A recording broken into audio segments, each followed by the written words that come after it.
Bienvenue sur France 7, il est 15 h, nous sommes le vendredi 25 juin 2032.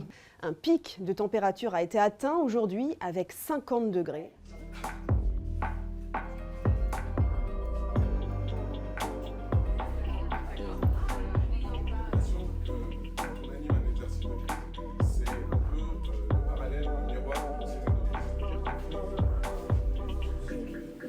On avait fait une expression de besoin par rapport à un besoin de travailleurs essentiels.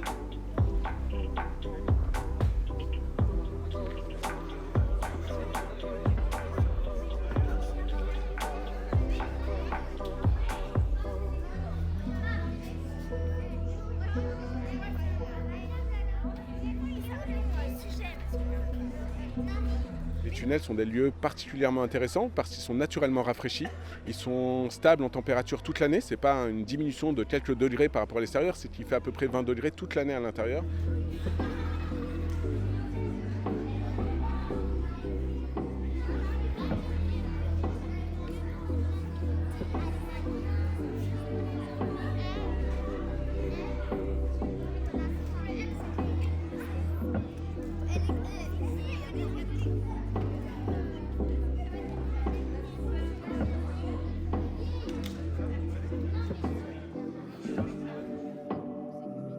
C'est une crise qui est prévisible, dont on sait qu'elle va arriver. Cet exercice Paris 50 degrés, c'est un exercice qui s'inscrit dans la refonte de la stratégie de résilience de la ville de Paris, qui vise à anticiper les crises, les préparer avec les Parisiens, faire que les Parisiens soient acteurs de ces moments difficiles, de manière à ce que il n'y ait pas d'interruption d'activité et qu'on puisse vivre dans une quasi-normalité.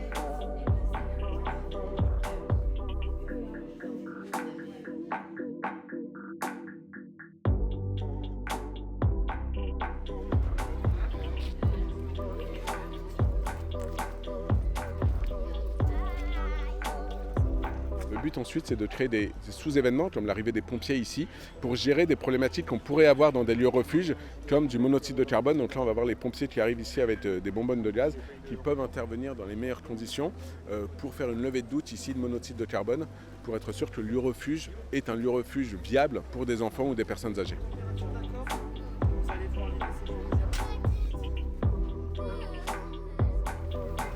Du coup, les enfants étaient hébergés et mis à l'abri dans un tunnel et ils ont présenté différents symptômes, notamment de la température, de la nausée et des maux de tête. Donc ils ont été évacués du tunnel.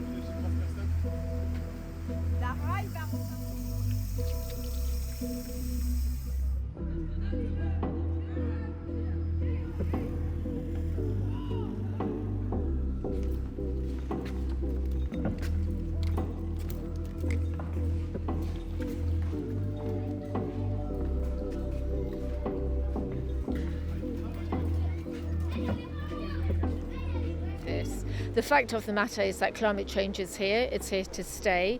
We are moving towards zero carbon reduction emission targets, but in the meantime we need to learn to adapt.